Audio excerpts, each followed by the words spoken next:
నమస్తే Telangana, welcome to T news headlines చూద్దాం. నిరుద్యోగ భృతి హామీకి కాంగ్రెస్ మంగళం. ప్రభుత్వ శ్వేతపత్రంలో బయటపడ్డ భాగోతం. విద్యుత్ రంగంపై ఇవాళ అసెంబ్లీలో శ్వేతపత్రం. అప్పులు చూపించి ఆస్తులను దాచేస్తున్న ప్రభుత్వం.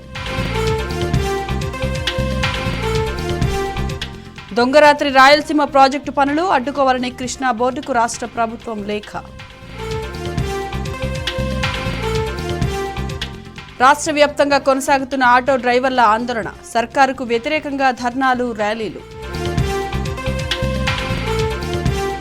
దేశంలో పెరుగుతున్న కరోనా కొత్త వేరియంట్ వ్యాప్తి. నిన్న 3 మృతి, ఒక్కరోజే 614 కేసులు. ఇవాళ భారత్ దక్షిణాఫ్రికా చివరి వన్డే. సిరీస్ గెలిపే లక్ష్యంగా ఇరు జట్లు సాయి.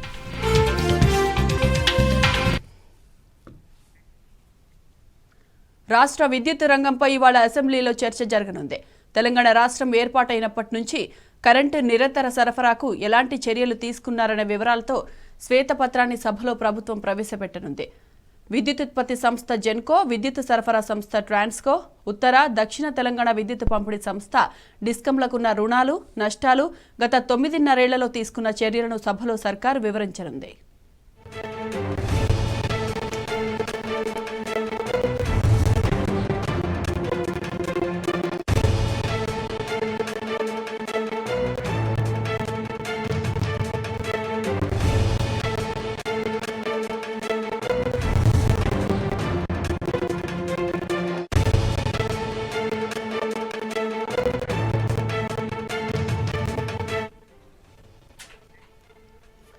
ఇక ఇదే అంశంపై మరింత సమాచారం మా ప్రతినిధి గణేష్ అందిస్తారు. Ganesh, good morning. ఈరోజు అసెంబ్లీ ఎజెండా ఏంటి, అప్డేట్స్ చెప్పండి. ఈరోజు 6వ రోజు అసెంబ్లీ సమావేశాలు 11 గంటలకు ప్రారంభం కావడం జరుగుతుంది. ఇక ఇప్పటి వరకు చూసుకున్నట్టయితే గత బీఆర్ఎస్ ప్రభుత్వం చేపట్టిన ఏదైతే సంక్షేమ కార్యక్రమాలు ఏవైతే ఉండడం జరిగిందో ఆర్థిక స్థితి పైన కాంగ్రెస్ ప్రభుత్వం శ్వేతపత్రాన్ని రిలీజ్ చేయడం జరిగింది. శ్వేతపత్రానికి సంబంధించి పొంతనలేని లెక్కలను కూడా చూపించడం జరిగింది. ఇప్పటి వరకు చూసుకున్నట్టయితే ఒకసారి 5 లక్షల కోట్ల అప్పు, ఆ తర్వాత 6, ఆ తర్వాత 7 లక్షల కోట్లు అనేది ఒకదానికి ఒకటి కూడా పొంతన లేకుండా ఒక్కొక్క సమాధానాన్ని దాటవేసే విధంగా ఉండడం జరిగింది. ప్రస్తుతం సంబంధించి చూసుకున్నట్టయితే నేడు ఆర్థిక స్థితిపై పూర్తి స్థాయిలో శ్వేతపత్రాన్ని రిలీజ్ చేయడం జరిగింది. దీనికి సంబంధించి ఈరోజు పవర్కి సంబంధించి విద్యుత్కి సంబంధించిన సంస్కరణల విద్యుత్ దానిపైన ఏ విధంగానైతే శ్వేతపత్రానికి సంబంధించి ఉండడం జరిగింది. నిన్న చూసుకున్నట్టయితే ఆర్థిక శాఖకు గతంలో మంత్రిగా ఉన్న హరీష్ రావు పూర్తి స్థాయిలో కూడా 6 మంత్రులు ఏ విధంగానైతే ప్రశ్నలు లేవనెత్తడం జరిగిందో ప్రతి ఒక్కడే అన్ని కూడా సమాధానాలు చెప్పడం జరిగింది. పూర్తి స్థాయిలో 7 లక్షల కోట్లు కాదు, 5 లక్షల కోట్లు ఉంటే 7 లక్షల కోట్లు అని చెప్పడం కూడా అవాస్తవం అని చెప్పడం జరిగింది. ₹1 అప్పు ఉంటే మాత్రం ₹1000 సంబంధించిన అసెట్స్ క్రియేట్ చేశామని చెప్పడం జరుగుతుంది. ప్రతి ఒక్కటి కూడా 49 లక్షలకు సంబంధించిన ఏదైతే 69 లక్షల రైతులకు రైతు బీమాను రైతు బంధువును అందించడం జరిగిందని, అలాగే 47 లక్షలకు సంబంధించిన పెన్షన్స్ను అందించడం జరిగింది. వీటన్నిటికీ సంబంధించి కూడా ఈ లెక్కలన్నిటి కూడా దానికి సంబంధించి దాన్ని పొందుపరచడం లేదు. సంక్షేమానికి సంబంధించి ఎంత ఖర్చు చేశామనేది, అలాగే గతంలో ఉన్న కాంగ్రెస్ పార్టీకి సంబంధించి ఉమ్మడిలో ఉన్నప్పుడు కల్వకుర్తి, నెట్టెంపాడు, భీమా ఏదైతే మిడ్ మనేర్ లాంటి ప్రాజెక్టులు ఉండడం జరిగిందో వాటన్నిటి కూడా మధ్యలోనే వదిలేసిన సందర్భాలు ఉన్నాయి. కాబట్టి వాటికి సంబంధించి కూడా పూర్తి స్థాయిలో వాటన్నిటి కూడా కంప్లీట్ చేయడం జరిగింది. ఆ ప్రాజెక్టులన్నింటి కంప్లీట్ చేసి రైతులకు అందరికీ కూడా నీరు అందించామని చెప్పడం జరుగుతుంది. అలాగే పాలమూరు రంగారెడ్డికి సంబంధించిన ప్రాజెక్టును కూడా పూర్తి చేయడం జరిగింది. దానికి సంబంధించిన కాలువలు కూడా ఇప్పుడు కంప్లీట్ కావడం జరుగుతుంది. దానికి సంబంధించి ఇప్పటి వరకు కాంగ్రెస్ పార్టీకి సంబంధించిన నేతలే వాటిపైన కూడా కేసులు వేసి ఆపడం జరిగింది. కానీ ఇప్పటి వరకు కూడా అది కూడా కంప్లీట్ అయ్యేదని కూడా చెప్పిన నేపథ్యం కనబడుతుంది. కాబట్టి ఇవన్నీ కూడా అసెట్స్ క్రియేట్ చేసినవి మాత్రం కాంగ్రెస్ ప్రభుత్వానికి కనబడడం లేదని చెప్పేసి కూడా మాజీ మంత్రి హరీష్ రావు గారు స్పష్టంగా చెప్పడం జరిగింది. దీనికి సంబంధించి విద్యుత్కు సంబంధించి ఈరోజు శ్వేతపత్రాన్ని రిలీజ్ చేస్తున్నారు. కాబట్టి విద్యుత్కు సంబంధించి పూర్తి స్థాయిలో ఈరోజు గతంలో మంత్రిగా ఉన్న జగదీశ్వర్ రెడ్డి దీనికి సంబంధించి పూర్తి స్థాయిలో సమాధానం ఇస్తారని కూడా హరీష్ రావు చెప్పడం నేపథ్యం కనబడుతుంది. ప్రస్తుతం ఈ శ్వేతపత్రానికి సంబంధించి తప్పుల తడకగా ఉండడం జరిగింది. ఒక్కొక్కరు సింగిల్గా హరీష్ రావు ఒక్కరే సమాధానాలు ఇస్తుంటే మాత్రం 6 మంత్రులు మాత్రం ఒక్కొక్కరు సమాధానాన్ని అంటే క్లారిఫికేషన్కి సంబంధించింది కాకుండా వితండవాదానికి సంబంధించి ప్రతి ఒక్కరు కూడా లేచి చెప్పడం జరుగుతుంది. ఒక్కొక్కరు ఏంటంటే వరంగల్కి సంబంధించి జైలుకు సంబంధించి చూసుకున్నట్టయితే వరంగల్ జైలుని తీసేసి హాస్పిటల్ని కట్టడం జరుగుతుంది. హాస్పిటల్ కాదు, హాస్పిటల్ని ఊరవతల ఉంచాలి, జైలును లోపల నడి ఎక్కడైతే వీధిలో ఏదైతే సెంటర్లో ఉంచాలనే పట్ల కూడా ప్రజలందరూ కూడా కొంత నిరసన అంటే ఎట్లా మాట్లాడుతున్నారని చెప్పడం జరుగుతుంది. ఎందుకంటే ప్రజలకు అందుబాటులో ఉండే విధంగా హాస్పిటల్స్ నిర్మించాలని కూడా గత ప్రభుత్వం నిర్మించడం జరిగింది. దీనికి సంబంధించి హైదరాబాద్కు సంబంధించి టిమ్స్ లాంటి నగరానికి 4 చోట్ల కూడా అట్లాంటి హాస్పిటల్ నిర్మించడం జరిగింది. ప్రతి చోట కూడా ఒక్కొక్కటి కూడా శ్వేతపత్రంలో చూసుకున్నట్టయితే కూడా గతంలో ఉన్న అధికారులే ఇప్పుడు కూడా ఫైనాన్స్లో ఉండడం జరిగింది. ప్రతి శాఖ కూడా వారే అధికారులు ఉండడం జరిగింది. కానీ ఇప్పుడు చూసుకున్నట్టయితే మాత్రం ఒకటి అప్పులకు సంబంధించి ఆర్బీఐ నుంచి కావచ్చు, ఆడిట్ ఏదైతే నిధుల ఖర్చు చేసింది ఏదైతే ఉండడం జరిగిందో దాన్ని కాగ్ రిపోర్ట్ నుంచి కూడా తీసుకున్నామని కూడా చెప్పడం జరుగుతుంది. అంటే ఒక్కొక్క దానికి ఒక్కొక్కటి పొంతం లేదు. టోటల్గా చూసుకున్నట్టయితే మాత్రం వ్యత్యాసం అనేది కూడా పూర్తి స్థాయిలో కనబడడం జరుగుతుంది. ఇది అంటే ఇక్కడ ఉన్న అధికారులు కాదు, వేరే అధికారులతో అంటే రిటైర్డ్ అయిన అధికారులు తీసుకొచ్చారు అని కూడా స్పష్టంగా చెప్పిన నేపథ్యం కనబడుతుంది. ఎందుకంటే ఇప్పుడున్న అధికారులే అప్పుడు కూడా ఉన్నారు కాబట్టి.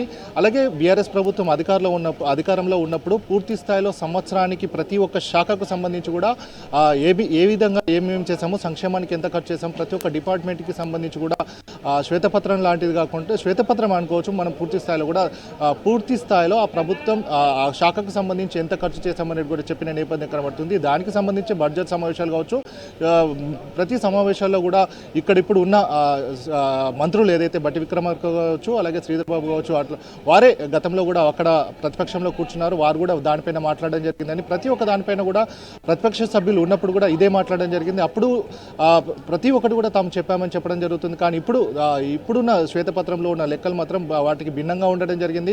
లెక్కలు మాత్రం తప్పుల తడకకుండా ఉండని చెప్పడం జరుగుతుంది. ఎందుకంటే ఇప్పుడున్న ప్రభుత్వమే రాష్ట్రం అంతా కూడా అప్లమయమైంది అంటే మాత్రం ఎందుకంటే గ్లోబలైజేషన్లో రాష్ట్రానికి సంబంధించి అప్పులు అంటే పెట్టుబడులకు సంబంధించి పెట్టుబడులు రావాలంటే ఇబ్బంది అవుతుంది. కాబట్టి దీనికి సంబంధించి అప్పులే తీసుకోవాలనుకుంటే తమకు సంబంధించి కూడా మోటార్లకు మీటర్లు పెట్టాలనుకుంటే కేంద్ర ప్రభుత్వం మాకు 35,000 కోట్ల రూపాయలను ఇస్తాము అని చెప్పిన నేపథ్యం ఉంది. కానీ 70 లక్షల రైతులకు సంబంధించి వారందరూ కూడా మోటార్లకు మీటర్లు పెట్టిన తర్వాత వారందరూ కూడా కరెంటు బిల్లులు వస్తాయి. కాబట్టి అట్లాంటి రైతు గోస ఉండొద్దు అన్న ఉద్దేశం కొద్దీ తాము అప్పులు తీసుకోలేదు అని చెప్పిన నేపథ్యం. సో అప్పులే కావాలంటే మాత్రం ఇంకా ఇట్లాంటి విషయాలలో తాము చేసుకునే, కానీ ప్రజా సంక్షేమమే రైతు సంక్షేమే కాబట్టి తాము అట్లాంటి చర్యలకు పూనుకోలేదు. మీరు కూడా అట్లాంటి రైతుకు సంబంధించిన ఇబ్బందుల్లో వెళ్ళకండి, అట్లాంటి వాటికి అప్పులు తీసుకోవాలనుకుంటే మాత్రం దాన్ని మాత్రం అవాయిడ్ చేయండి అని కూడా దానికి సంబంధించి తాము కూడా వారితో పాటు కలిసి వస్తామని చెప్పిన నేపథ్యం కనబడుతుంది.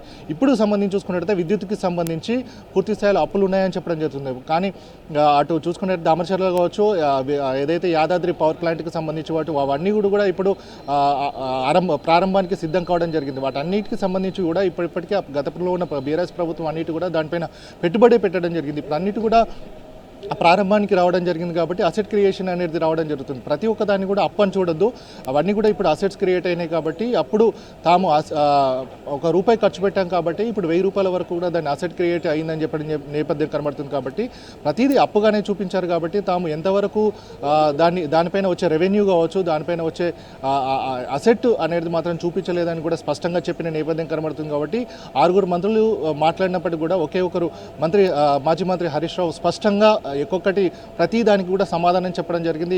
6 మంత్రులు చెప్పినప్పటికీ కూడా 6 మంత్రులకు కూడా అంటే వారికి అనుభవం లేకపోయినప్పటికీ కూడా ఒక్కొక్కరికి సబ్జెక్ట్ కాకుండా ఆల్టర్నేట్ సబ్జెక్ట్ మాట్లాడడం పైన కూడా మంత్రి గతంలో ఆర్థిక శాఖ మంత్రిగా ఉన్న హరీష్ రావు స్పష్టంగా వారికి సమాధానం చెప్పడం జరిగింది. ఈ రోజు శ్వేతపత్రానికి సంబంధించి విద్యుత్ పైన చర్చ ఉంది. కాబట్టి ప్రతి ఒక్కటి కూడా కూలంకషంగా మీరు చెప్పే ప్రతి దానికి సమాధానం చెప్తాం, క్లారిఫికేషన్ ఇస్తామని కూడా చెప్పిన నేపథ్యం కనబడుతుంది. కాబట్టి అప్పులనేటి కావు, అసెట్ క్రియేషన్ కూడా చెప్పాలని కూడా మంత్రి గతంలో ఆర్థిక శాఖకు మంత్రిగా పనిచేసిన హరీష్ రావు చెప్పడం జరిగింది. సాయిమాన్ right Ganesh, thanks for the updates.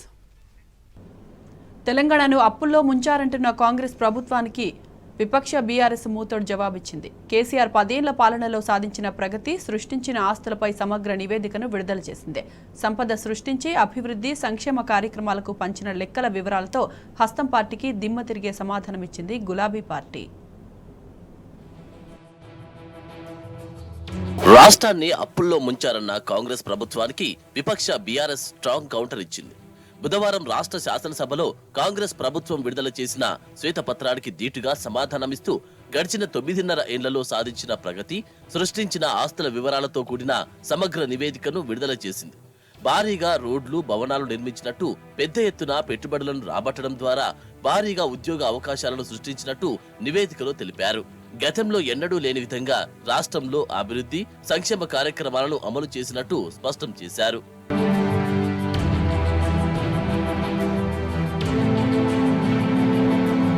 ఆర్ఎండ్బి ఆధ్వర్యంలో భారీ ఎత్తున పనులు జరిగాయి. తెలంగాణ రాష్ట్రం ఏర్పడే నాటికి ఆర్ఎండ్బి రోడ్లు 24,245 కిలోమీటర్లు ఉండగా 32,717 కిలోమీటర్లకు పెరిగాయి. 8,578 కిలోమీటర్ల మేర కొత్త రోడ్లు ఏర్పాటు కాగా ఇందులో 8,218 కిలోమీటర్లు కొత్త రోడ్లు, 321 కిలోమీటర్లు 4 లేన్ల రోడ్లు, 39 కిలోమీటర్లు 6 లేన్ల రోడ్లు ఉన్నాయి. కొత్తగా 382 బ్రిడ్జిల నిర్మాణం జరిగింది. అటు జిల్లాలు 33కు పెంచడంతో 30 జిల్లాల్లో 1,649.62 కోట్ల రూపాయలతో జిల్లా కలెక్టరేట్ల నిర్మాణం చేపట్టారు. ఇందులో ఇప్పటికే 25 కలెక్టరేట్ భవనాలు ప్రారంభమయ్యాయి. రాష్ట్ర గౌరవానికి ప్రతీకగా 100 ఏండ్ల వరకు పాలనా అవసరాలకు సరిపోయే విధంగా 617 కోట్లతో బిఆర్ అంబేద్కర్ తెలంగాణ సచివాలయాన్ని నిర్మించారు.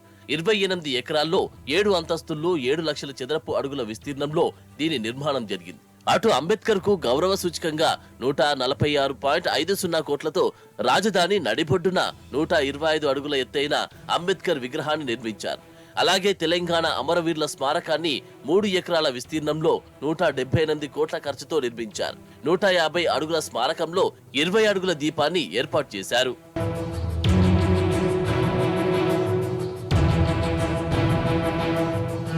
మున్సిపల్ శాఖ ఆధ్వర్యంలోనూ వేల కోట్ల విలువైన పనులను చేపట్టారు.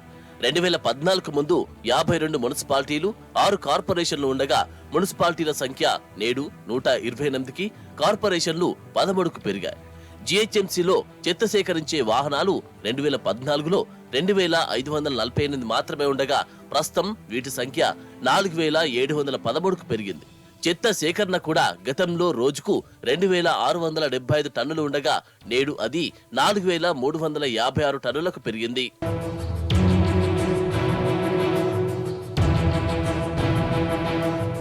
పరిశ్రమల శాఖ ఆధ్వర్యంలో రాష్ట్రానికి భారీగా పెట్టుబడులు వచ్చాయి. 2014 తర్వాత రాష్ట్రానికి 3.3 లక్షల కోట్లకు పైగా పెట్టుబడులు రాగా 22.5 లక్షల మందికి ఉద్యోగ ఉపాధి అవకాశాలు లభించాయి. 334 చిన్న పరిశ్రమలను పునరుద్ధరించగా 10,400 ఎకరాల్లో అతిపెద్ద ఫార్మా క్లస్టర్ అభివృద్ధి చేశారు. 2014 తర్వాత కొత్తగా వచ్చిన పరిశ్రమలు సుమారు 23,000 కాగా ప్రస్తుత ఆర్థిక సంవత్సరంలో పరిశ్రమలకు బడ్జెట్లో కేటాయించిన నిధులు 5,000 కోట్ల రూపాయలు. 9 ఏళ్లలో పరిశ్రమలకు 9,500 కోట్ల ప్రోత్సాహకాలను ప్రభుత్వం అందించింది. కొత్త పారిశ్రామిక వాడల కోసం ప్రభుత్వం 1.45 లక్షల ఎకరాలు నిర్ధారించగా ఇప్పటి వరకు 28,000 ఎకరాలను కేటాయించారు.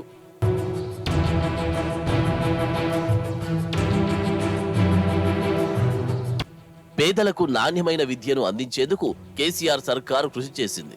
2014 ముందు 293 గురుకులాలు మాత్రమే ఉండగా ప్రస్తుతం రాష్ట్రంలో 1,022 గురుకులాలు ఉన్నాయి. ఇందులో BC, SC, ST, minority, general వర్గాలకు సంబంధించిన పాఠశాలలు, ఇంటర్మీడియట్, డిగ్రీ గురుకులాలున్నాయి. 3 విడతల్లో 1,240 పాఠశాలల నిర్మాణం జరగగా 1,521 స్కూళ్లలో సౌర విద్యుత్ సౌకర్యం ఏర్పాటు చేశారు. స్కూళ్ల అభివృద్ధి నిర్మాణం కోసం 7,289.54 కోట్లు ఖర్చు చేయగా దీనివల్ల రాష్ట్రంలోని 23,37,654 మంది విద్యార్థులకు లబ్ధి చేకూరింది. తెలంగాణలో పచ్చదనం పెంపొందించేందుకు 10,822 కోట్లతో 283.71 కోట్ల మొక్కలు నాటారు. ఫలితంగా పచ్చదనం 33.15 చదరపు కిలోమీటర్ల నుంచి 81.81 చదరపు కిలోమీటర్లకు పెరిగింది. హైదరాబాద్ లో 249% పచ్చదనం పెరగడం విశేషం. అటు 6,298 ఎకరాల్లో పల్లె ప్రకృతి వనాలు ఏర్పాటు చేశారు. 109 అర్బన్ ఫారెస్ట్లు, 1,631 కిలోమీటర్ల పొడవున రహదారి వనాలను ఏర్పాటు చేశారు. 13.44 లక్షల ఎకరాల్లో అటవీ పునరుద్ధరణ చేశారు.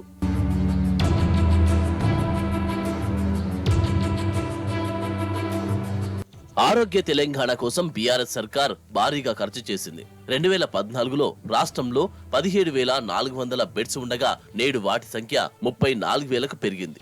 ఆక్సిజన్ బెడ్ల సంఖ్య 30 రెట్లు పెరిగి 34,000కు చేరింది. ఐసీయూ కేంద్రాలు 80కి, డయాలసిస్ కేంద్రాలు 82కు పెంచారు. కొత్తగా 500 బస్తీ దవాఖానాలను ఏర్పాటు చేశారు.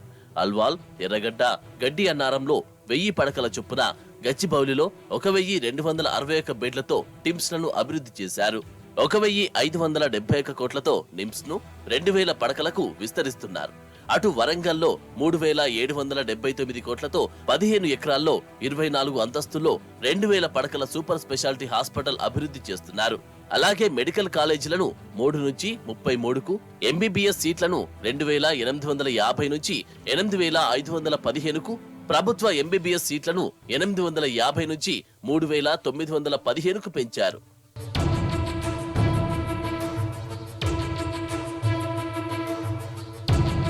వరల్డ్ క్లాస్ పోలీసింగ్ అమలుకు గత కేసీఆర్ ప్రభుత్వం భారీగా నిధులు కేటాయించింది. 585 కోట్లతో హైదరాబాద్ లో పోలీస్ కమాండ్ కంట్రోల్ సెంటర్ ను నిర్మించారు. రాష్ట్ర వ్యాప్తంగా 137 పోలీస్ భవనాలు, 654.50 కోట్లతో కొత్త జిల్లాల్లో జిల్లా పోలీసు అధికారుల కార్యాలయాలు నిర్మించారు. అటు 10 ఏళ్లలో 10.13 లక్షల సీసీ కెమెరాల ఏర్పాటు చేయడంతో పాటు 20,115 పోలీసు వాహనాలను సమకూర్చారు.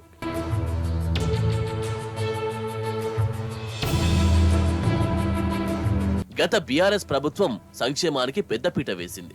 ఎస్సీల సంక్షేమానికి 70,965.75 కోట్లను, ఎస్టీల సంక్షేమానికి 87,779.79 కోట్లను వెచ్చించారు. దళిత బంధు ద్వారా కుటుంబాలకు 10 లక్షల చొప్పున సహాయం చేశారు. గొల్ల కురుమల కోసం 5,000 కోట్లతో గొర్రెలను పంపిణీ చేశారు.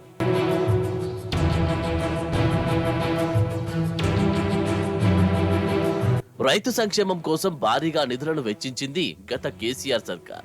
ఫలితంగా సాగు విస్తీర్ణం 1,38,84,000 నుంచి 1,98,37,000కు చేరింది. అందులో వరి సాగు విస్తీర్ణం 97% పెరిగి 97,97,785 ఎకరాలకు చేరింది. అటు పత్తి సాగు విస్తీర్ణం 10%, కంది విస్తీర్ణం 19.34% పెరిగింది. రైతు బంధు ద్వారా 72,817.04 కోట్ల పెట్టుబడి సాయాన్ని రైతులకు అందించింది. 1,08,061 మంది రైతు కుటుంబాలకు రైతు బీమా ద్వారా 5,402.55 కోట్ల పరిహారాన్ని అందించారు. 572.22 కోట్లతో 2,601 రైతు వేదికలను నిర్మించారు.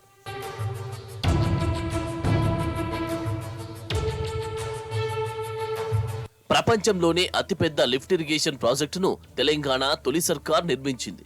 జల భాండాగారం కాళేశ్వరం ప్రాజెక్టులో భాగంగా 3 బ్యారేజీలు, 15 రిజర్వాయర్లను నిర్మించారు.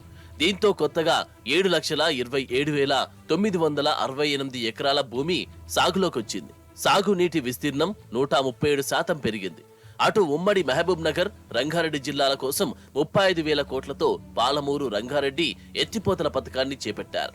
దీంతో 12.30 లక్షల ఎకరాలకు సాగునీరు, 1,228 గ్రామాలకు తాగునీరు అందనున్నది. ఇందులో భాగమైన నార్లాపూర్ పంపోస్ ఇప్పటికే ప్రారంభమైంది. ఆధ్యాత్మికత, సంపద సృష్టికి సైతం బీఆర్ఎస్ సర్కార్ భారీగా ఖర్చు చేసింది. ఆలయాల అభివృద్ధికి గడిచిన 9.5 ఏళ్లలో 2,800 కోట్లు ఖర్చు చేశారు.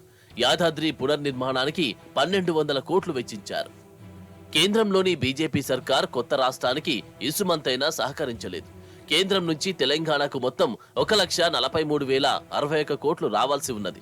ఎస్ఆర్బిఎం తగ్గింపు వల్ల 26,425 కోట్లు ఇవ్వలేదు. 2020 నుంచి 2024 వరకు విద్యుత్ సంస్కరణల కింద రావాల్సింది 21,171 కోట్లు. 15వ ఫైనాన్స్ కమిషన్ సిఫారసులు 884 కోట్లు. 14వ ఫైనాన్స్ కమిషన్ బాకీ 817 కోట్లు ఉన్నాయి.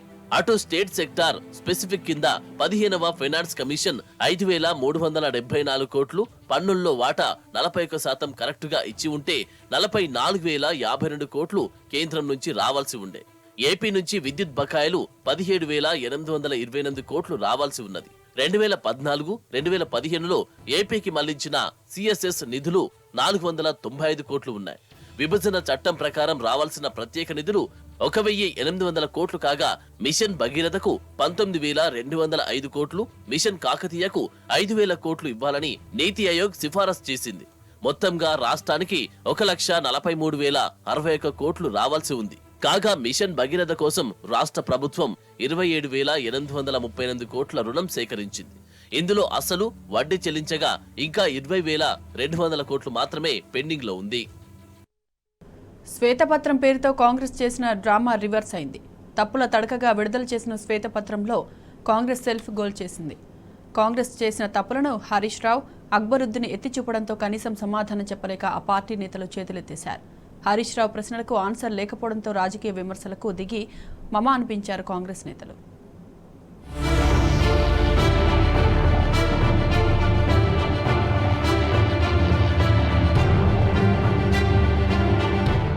శ్వేతపత్రం విడుదల చేయడం ద్వారా రాష్ట్ర ఆర్థిక పరిస్థితిని తలకిందులుగా చూపి ప్రజలను తప్పుదోవ పట్టించాలనుకున్న కాంగ్రెస్ ప్రభుత్వ వ్యూహం బెడిసికొట్టింది. శ్వేతపత్రంలో పేర్కొన్న అంకెల్లో తప్పులను బీఆర్ఎస్ నేత హరీష్ రావు, ఎంఐఎం నేత అక్బరుద్దీన్ ఎత్తి చూపుతూ ప్రభుత్వాన్ని తూర్పారబట్టారు. శ్వేతపత్రంలో చూపెట్టిన అంకెలు, కాగ్ విడుదల చేసిన నివేదికల్లోని అంకెలకు మధ్య పొంతన కుదరకపోవడాన్ని సూటిగా ప్రశ్నించారు. దీంతో సీఎం రేవంత్ రెడ్డితో పాటు మంత్రులు బట్టి విక్రమార్క, దుద్దిల శ్రీధర్ బాబు, పొన్నం ప్రభాకర్, కోమటిరెడ్డి వెంకటరెడ్డి సమాధానం చెప్పలేక రాజకీయ విమర్శలకు దిగారు.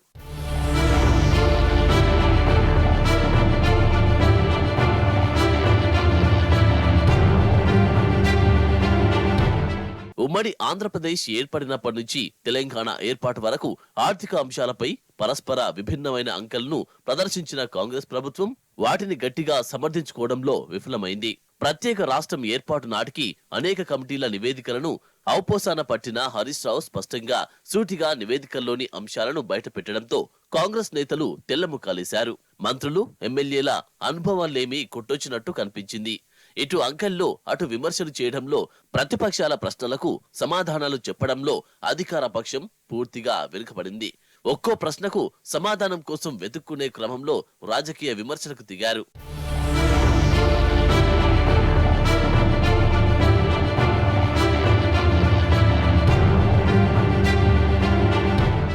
ఉమ్మడి రాష్ట్రంలో కాంగ్రెస్ పార్టీ అధికారంలో ఉన్నప్పుడు తాగునీటి కోసం తెలంగాణ ప్రజలు పడిన కష్టాలు అన్ని ఇన్ని కావు. ముఖ్యంగా గ్రేటర్ హైదరాబాద్ పరిధిలోని శివారు మున్సిపాలిటీలకు మంచినీళ్లు రాకపోయేవి. భూగర్భ జలాలు లేక, నల్లనీరు రాక కుత్బుల్లాపూర్ లాంటి ప్రాంతాల్లో జనం కలుషిత నీటినే తాగాల్సి వచ్చేది. కానీ ఇప్పుడు గ్రేటర్ హైదరాబాద్ పరిధిలోనే కాకుండా ఓఆర్ఆర్ వరకు ఉన్న అన్ని ప్రాంతాలకు రోజు విడిచి రోజు సమృద్ధిగా తాగునీరు అందుతోంది. అయితే ఇదంతా రాత్రికి రాత్రి జరిగిన మార్పు కాదు. కేసీఆర్ ప్రభుత్వం పట్టుదలతో నదీ జలాలను తీసుకొచ్చి విస్తృతమైన పైప్ లైన్ నెట్వర్క్ ను ఏర్పాటు చేసి ప్రజల దాహార్తిని తీర్చింది. అందుకోసం ప్రభుత్వ పూచికత్తుతో హాడ్కో నుంచి జలమండలికి 1900 కోట్ల రుణాన్ని ఇప్పించింది.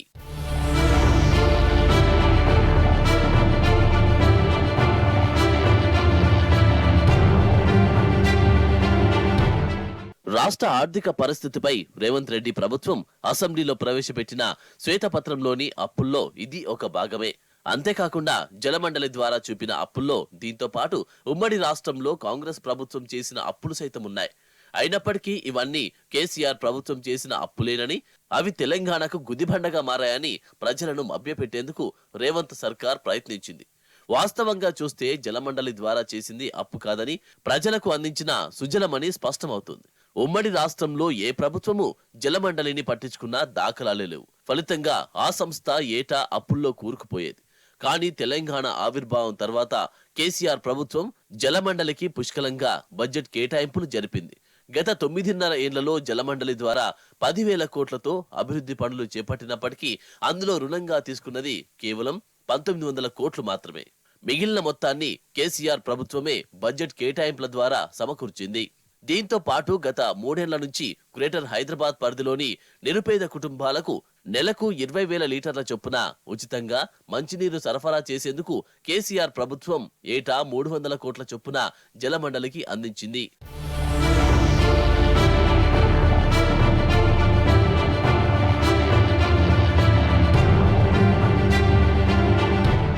శాసనసభలో కాంగ్రెస్ ప్రభుత్వం చూపిన 5,164 కోట్లలో కేసీఆర్ ప్రభుత్వం తెచ్చిన 1,900 కోట్లను మినహాయిస్తే మిగిలింది 3,264 కోట్లు ఉమ్మడి రాష్ట్రంలో కాంగ్రెస్ ప్రభుత్వం చేసిన రుణాలే. కృష్ణా, గోదావరి నదుల నుంచి హైదరాబాద్ కు తాగునీటిని అందించేందుకు చేపట్టిన పనుల కోసం అప్పటి ప్రభుత్వ పూచికత్తుతో జలమండలి ఈ రుణాలను తీసుకుంది. వీటికి కేసీఆర్ ప్రభుత్వ హయాంలో జలమండలికి 912 కోట్లను వాయిదాల రూపంలో చెల్లించింది.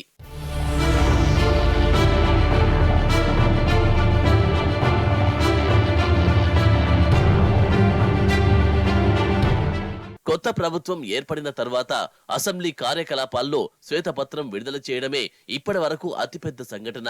కానీ అసెంబ్లీలో ఆధిపత్యం ప్రదర్శించడానికి ప్రభుత్వం వేసిన మొదటి అడుగే తడబడింది. అంకెల్లో తేడాలను వివరించడంలో ఎటు ప్రతిపక్షాల నుంచి వచ్చే ప్రశ్నలకు సహేతుకంగా సమాధానాలు చెప్పలేకపోవడంతో శ్వేతపత్రం తెల్లబోయినట్టయింది.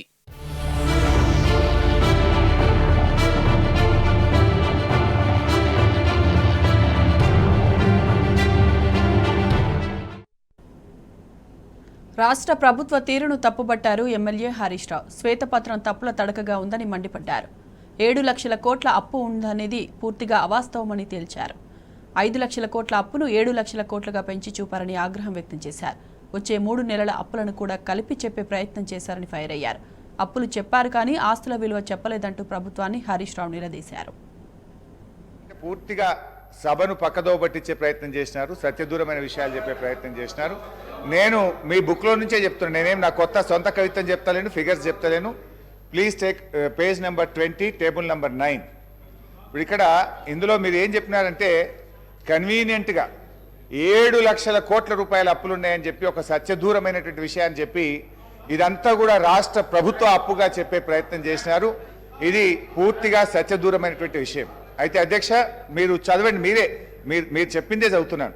ఒకటి first serial number 1 FRBM loans for 2023-24 3,89,673 కోట్లు చెప్పినారు. ఇది ఎప్పటికీ మార్చ్ 2024 నాటికి, అంటే ఇంకొక వచ్చే 3 నెలల్లో చేయబోయే అప్పును కూడా ఇందులో కలిపి మీరు మొత్తం చెప్పే ప్రయత్నం చేసినారు. పాయింట్ నెంబర్ 1 గవర్నమెంట్ గ్యారంటీ, మంచిగా వినండి బట్టి గారు, government guarantee loans which are raised by SPVs and serviced by them, వాళ్ళే కట్టుకుంటారు. అదెంత? 95,462 కోట్లు. Number 4 non guaranteed loans which are raised and serviced by SPV corporations institutions, ప్రభుత్వం గ్యారంటీ ఇవ్వలేదు, అవి వాళ్ళే కట్టుకుంటారని మీరే చెప్పినారు. ఆ రెండు కలిపితే 1,54,876 కోట్లు. అంటే ఈ 1,54,876 కోట్లు రాష్ట్ర ప్రభుత్వం కట్టదు, వాళ్ళే కడతారని మీరే మీ బుక్లోనే చెప్పారు. అంటే ఈ 6,71,757 తీసేస్తే నెట్గా ఉండేది 5,16,881. ఈ 5,16,881లో వచ్చే 3 నెలలు కూడా కలిపి మీరు FRBMలో లోన్లు పెట్టినారు. అది కూడా తీసేస్తే రమారమి ఉండేది కేవలం 5 లక్షల కోట్లు మాత్రమే. కానీ మీరు ఇది 7 లక్షల కోట్లని 2 లక్షల కోట్ల రూపాయలు పెంచి చెప్పి ఇది సభ ద్వారా రాష్ట్ర ప్రజల్ని తప్పుదో పట్టించేటువంటి ప్రయత్నం చేసినారు. కాళేశ్వరం ప్రాజెక్టు కోసం తీసుకున్న అప్పులు, మిషన్ భగీరథ నీటి సరఫరాపై ప్రభుత్వం చేస్తున్న ఆరోపణలను ఎమ్మెల్యే హరీష్ రావు తిప్పికొట్టారు. నీటి తర్వాత రద్దు చేసిన ఘనత తమ ప్రభుత్వానికి దక్కుతుందన్నారు. ఇప్పుడు TSIIC కార్పొరేషన్ చేసిన చెల్లింపు తిరిగి ప్రభుత్వానికి వస్తాయన్నారు. తప్పుడు ఆరోపణలు మానుకోవాలంటూ సీఎం రేవంత్ రెడ్డికి హరీష్ రావు స్ట్రాంగ్ కౌంటర్ ఇచ్చారు. హామీతో SPVల ద్వారా సేకరించబడి ప్రభుత్వమే చెల్లింపులు చేయబడతాయి అని చెప్పిన దాంట్లో మొట్టమొదటి Kaleshwaram irrigation project corporation limited sanctioned loan 97,000 కోట్ల 449 97,449 కోట్ల రూపాయలు రుణం మంజూరైంది. ఇందులో లోను విడుదలయ్యింది 79,287 కోట్ల రూపాయలు. అధికారిక లెక్కలు ఇవి కార్పొరేషన్ ద్వారా లోన్లు చేయబడిన అప్పు 97,449 కోట్లు. ఇవి కాకుండా కాళేశ్వరం ప్రాజెక్టుకు రాష్ట్ర ప్రభుత్వం ఖర్చు పెట్టింది, వాటి వివరాలను కూడా తీసుకొని మేము ఇస్తాము. ఇవాళ ముఖ్యమంత్రి గారు కూడా వినాలి.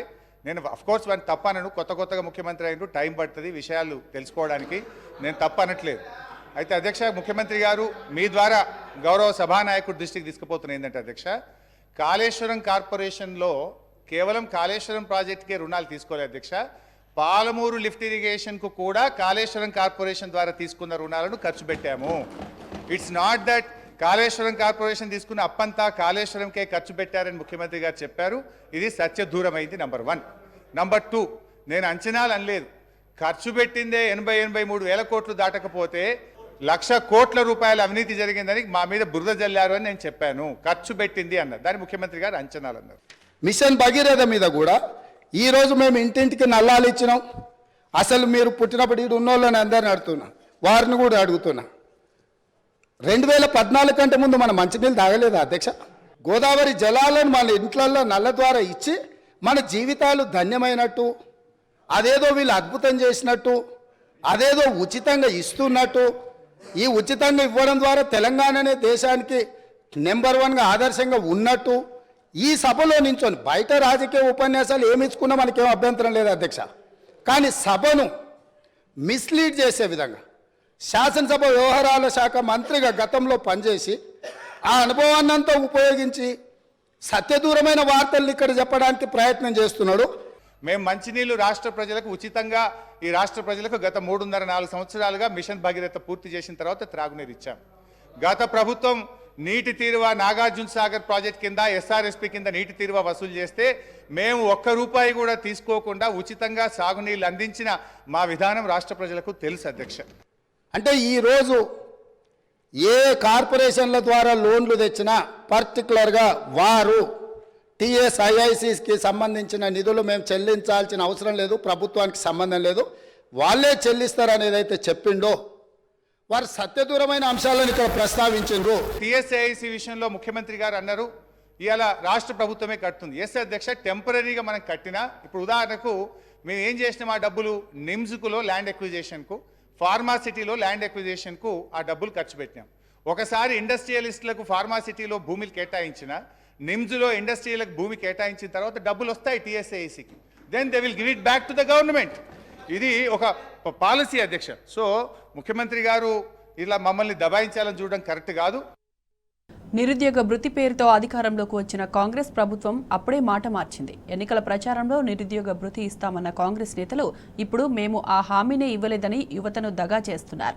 శాసనసభలో బీఆర్ఎస్ పార్టీ నిరుద్యోగ భృతిపై ప్రశ్నిస్తే డిప్యూటీ సీఎం మల్లు భట్టి విక్రమార్క మేము ఆ హామీనే ఇవ్వలేదని బుకాయించారు. మా 6 గ్యారంటీల్లో ఆ హామీని లేదని స్పష్టం చేశారు. అయితే ఎన్నికల ప్రచారంలో భాగంగా సరూర్ నగర్ సభలో స్వయంగా ప్రియాంక గాంధీ నిరుద్యోగుల భృతి ఇస్తామని హామీ ఇచ్చారు.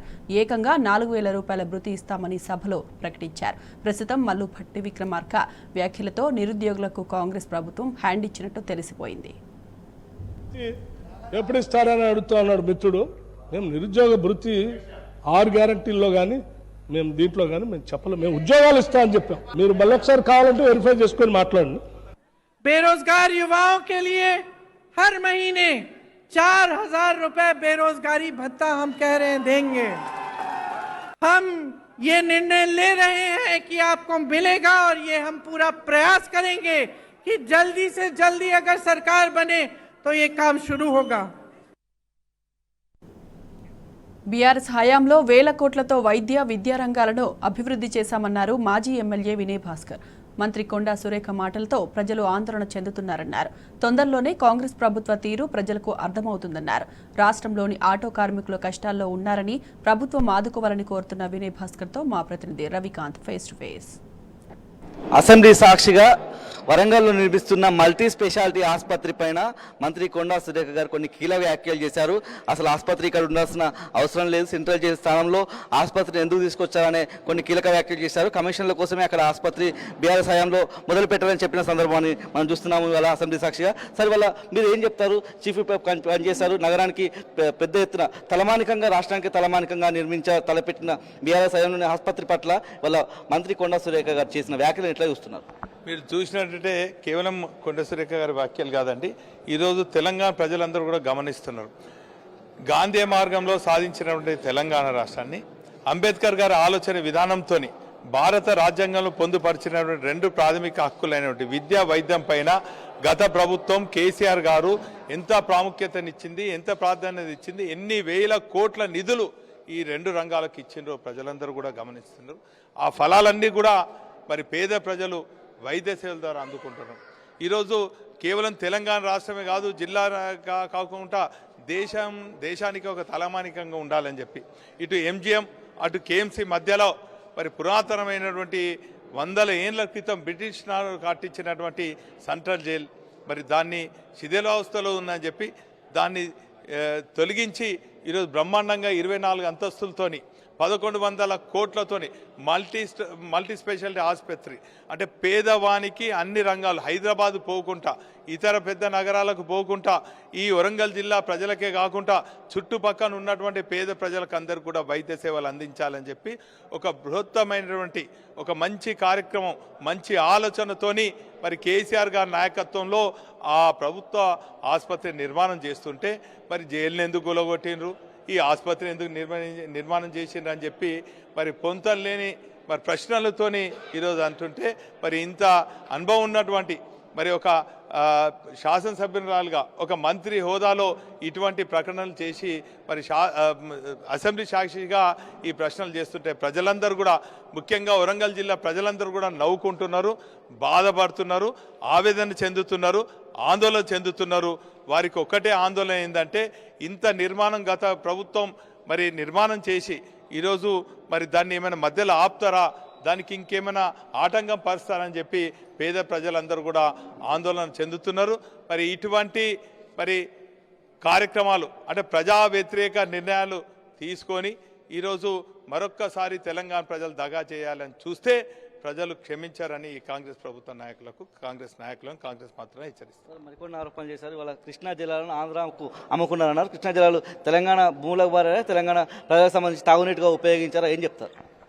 ఈరోజు చూసినట్టయితే ప్రపంచమే అబ్బరపోయే విధంగా మరి కాళేశ్వరం ప్రాజెక్ట్ నిర్మాణం అయితేనేమి, మరి 1 కోటి ఎకరాలకు నీరు అందియటం కానీ, రైతాంగానికి అండగా ఉండి రైతునే రాజు చేయాలని ఒక మంచి సంకల్పంతో 24 గంటలు ఉచిత కరెంట్, నాణ్యతతో కూడిన విత్తనాలు, సకాలంలో ఎరువులు అందించి ఈరోజు మరి పంట దిగుబడి బ్రహ్మాండంగా పెంచి ఈరోజు రైతులకు అండగా ఉన్నటువంటి కేసీఆర్ గారి ప్రభుత్వం, గత ప్రభుత్వాన్ని ప్రజలందరూ కూడా రక్షిస్తున్నారు. మరి ఖచ్చితంగా రాబోయే రోజులలో మరి ఈరోజు ప్రజా వ్యతిరేక చర్యలను ఇటు అసెంబ్లీ సాక్షిగా మా ప్రజాప్రతినిధులు మరి ఒక బాధ్యత ఉన్న పౌరునిగా ప్రజల పక్షాన నుండి మేము పోరాడతామని సందర్భంగా తెలియదు. గ్రేటర్ వరంగల్ మున్సిపాలిటీకి సంబంధించి పూర్తి స్థాయిలో ఏదైతే ఔటర్ రింగ్ రోడ్ పైన పూర్తి స్థాయిలో ధాన్యపు రాసులు కనిపిస్తూ ఉన్నాయి. అట్లాంటి రైతులకు ధాన్యపు కొనుగోలు విషయంలో ఎట్లాంటి భరోసా కల్పించే అవసరం వస్తుంది ప్రభుత్వం? ఈరోజు రైతు వ్యతిరేక నిర్ణయం ఈ ప్రభుత్వం కనుక తీసుకొని రైతుని దగా చేయాలని, రైతు గిట్టుబాటు ధర ఇవ్వకున్నా, రైతు పండించిన పంటను సకాలంలో కొనకున్నా, మరి 6 గ్యారంటీలను అమలు చేయకున్నా కూడా ఖచ్చితంగా ప్రజల పక్షాన ఉండి ఈ ప్రభుత్వాన్ని మేము వ్యతిరేకిస్తాం. ఇవాళ హన్మకొండ నగరం, పూర్తి స్థాయిలో వరంగల్ నగరం, కాజిపేట ఈ ట్రై సిటీస్ పరిధిలో లక్షలాది మంది ఆటో కార్మికులు ఉంటారు. వాళ్ళకి ఎలాంటి భరోసా ఇవ్వాల్సి ఉంటుంది? వాళ్ళు ఇలా రోడ్డు ఎక్కుతున్న పరిస్థితి మనకు కనిపిస్తూ ఉంది. ఎట్లా చూస్తున్నారు సార్? ఈరోజు మేము మహిళలకు ఉచిత ప్రయాణ సౌకర్యం కల్పిస్తున్న దాన్ని స్వాగతిస్తున్నాం. అదే సమయంలో పొట్టకోటి కోసము మరి ఈరోజు 3 చక్రాల వాహనాలను నడుపుతున్నట్టు మా ఆటో కార్మికులకు అండగా ఉంటాం. ఖచ్చితంగా వాళ్ళకు ప్రత్యామ్నాయంగా ఏదో ఒకటి చూపెట్టాలి. ఇప్పటికే వారు తెచ్చినటువంటి ఫైనాన్సర్లు సీజర్ల ద్వారా మా ఆటో కార్మికులను మరి ఆటోలన్నీ కూడా సీజ్ చేసుకుంటున్నారు, అనేక వేధింపులకు గురి చేస్తున్నారు. ఆ సీజర్లు, ఆ ఫైనాన్సర్లందరూ కూడా పోలీసులు మరి స్టేషన్లో ఫిర్యాదు చేసి ఈరోజు మా ఆటో కార్మికులను వేధిస్తున్న దాన్ని మేము తీవ్రంగా ఖండిస్తున్నాం. ఖచ్చితంగా అతి త్వరలోనే నిర్ణయం తీసుకొని ఈరోజు పొన్నం ప్రభాకర్ గారు కూడా అన్నారు, మరి ఏదో ఒక న్యాయం చేస్తారు. ఎన్ని రోజులకు చేస్తారు? ఇప్పటికే చాలా వేలాది ఆటోలను సీజర్లు, ఫైనాన్సర్లు మరి వేధింపులే కాకుండా పోలీస్ స్టేషన్లో ఫిర్యాదు చేస్తే అనేక ఆటోలు అన్నీ కూడా పోలీస్ స్టేషన్ సీజ్ చేసిండ్రు. కాబట్టి త్వరగా నిర్ణయం తీసుకొని లక్షలాదిగా ఉన్నటువంటి మా ఆటో కార్మికులకు అండగా ఉండాలని చెప్పి ఈ ప్రభుత్వం మేము డిమాండ్ చేస్తాం. అసెంబ్లీ సాక్షిగా కాంగ్రెస్ నాయకులు చేస్తున్న అవాస్తవాలను వినయ్ భాస్కర్ గారు ఖండిస్తూనే పూర్తి స్థాయిలో ఇటు రైతులు అదేవిధంగా ఆటో కార్మికుల విషయంలో మానవతా దృక్పథంతో ప్రభుత్వం వ్యవహరించాల్సిన అవసరం ఉందని చెప్తున్నారు. కెమెరా పర్సన్ సంజీవ్తో రవికాంత్, న్యూస్, హన్మకొండ జిల్లా. ఇవి బులెటిన్ అప్డేట్స్. నమస్తే.